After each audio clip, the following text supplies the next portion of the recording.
Assalamualaikum warahmatullahi wabarakatuh.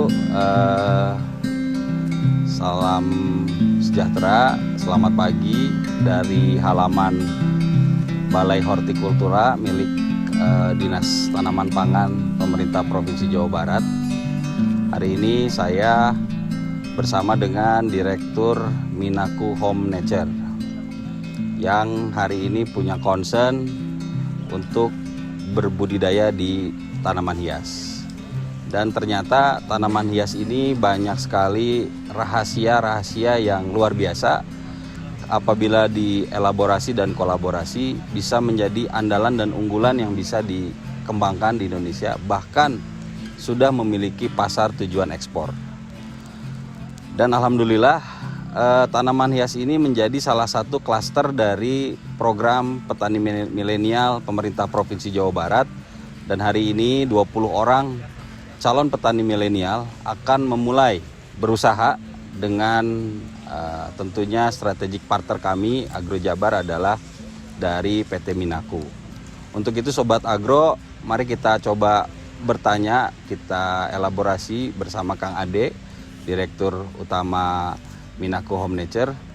Assalamualaikum Kang Ade. Waalaikumsalam warahmatullahi wabarakatuh, Pak Direktur. Mungkin bisa diceritakan ke masyarakat Jawa Barat followers Instagramnya Agrojabar, Minaku itu apa, kemudian tanaman hias itu apa, dan keunggulan serta prospek bisnisnya seperti apa. Mangga Kang Ade. Turun, siap. Minaku Indonesia itu memiliki cabang unit usaha namanya Minaku Home Nature. Nah, kami ini adalah salah satu perusahaan yang bergerak di bidang tanaman hias, Kang. Sekaligus juga global community. Jadi komunitas global pecinta tanaman hias itu kita wadahi di dalam wadah Minaku Home Nature. Namanya ada Minaku Lover. Nah, jadi kami adalah fokus untuk bagaimana tanaman hias Indonesia itu menjadi salah satu produk yang memang bisa dipasarkan baik di Eropa maupun di Amerika. Nah, kebetulan tren tanaman hias khususnya tanaman flor ini sudah berpindah dari tanaman bunga sekarang ke tanaman pot plant. Nah, yang kita jual, yang Minaku provide untuk para pecinta tanaman hias adalah tanaman pot plant yang hari ini memang menjadi satu kemewahan untuk masyarakat Eropa maupun masyarakat Amerika, ya komunitas global lah. Nah, tentu saja ini kan menjadi satu peluang yang bisa kita kolaborasi dengan stakeholder yang ada di Indonesia khususnya. Makanya kami mendukung program dari Provinsi Jawa Barat melalui Agrojabar. Mudah-mudahan kita bisa berkolaborasi.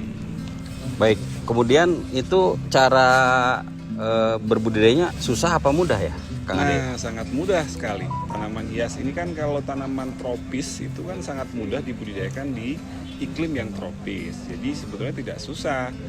Justru menjadi entry point untuk para petani milenial untuk bisa memulai bisnis di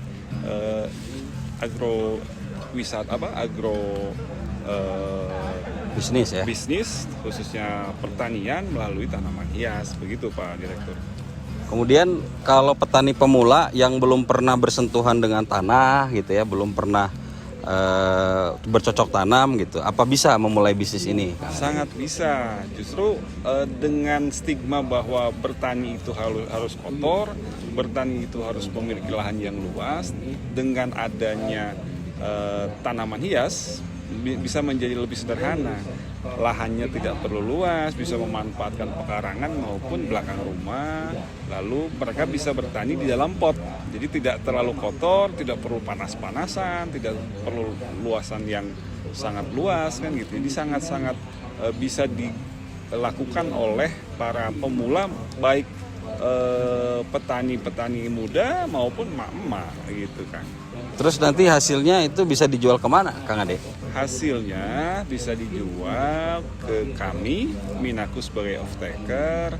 Lalu kami akan mengekspor tanaman tersebut kepada para mitra kami, para produsen di luar negeri, begitu Pak Direktur. Baik, kemudian yang terakhir, ini modalnya besar dan kecil kan relatif ya, tetapi maksudnya apakah seorang petani pemula tadi apabila berminat begitu dengan komoditi tanaman hias ini, itu dengan modal berapa itu bisa memulai begitu Kang Ade? Untuk bisa mencapai nilai yang ideal kan kalau mengacu kepada pendapatan UMK ya atau UMR kan 4 juta ya. Itu minimal mungkin di angka 50 juta kan. Minimal bisa sampai 4,2 juta per bulan penghasilannya bersih. 4,2 juta per bulan Sobat Agro penghasilan yang bisa diperoleh dari berbudidaya tanaman hias yang menurut Kang Ade juga tidak sulit dan bisa dilakukan oleh para petani pemula.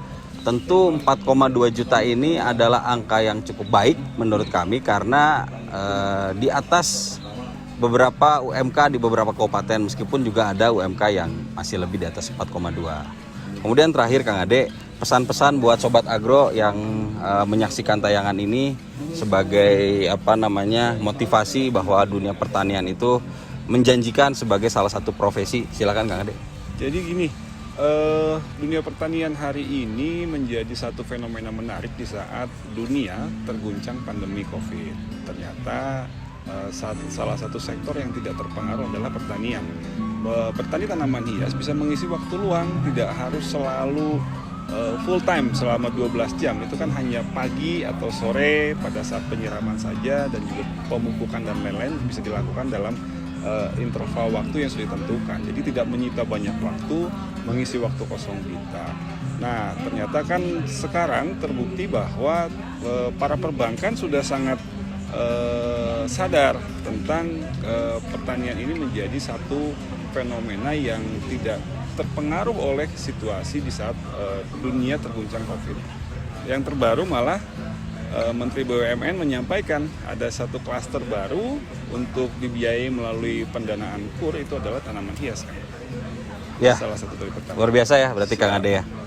Jadi demikian Sobat Agro, sebuah penjelasan yang menurut kami sangat menarik dan juga bisa menjadi pemantik semangat kita semua bahwa dunia pertanian ada masa depan, khususnya juga di dunia tanaman hias yang ternyata semakin hari tanaman hias tropis ini juga diminati oleh masyarakat di Eropa sana. Sekali lagi tetap semangat, tetap jaga kesehatan, jaga protokol kesehatan dan tetap semangat. Terima kasih. Assalamualaikum warahmatullahi wabarakatuh.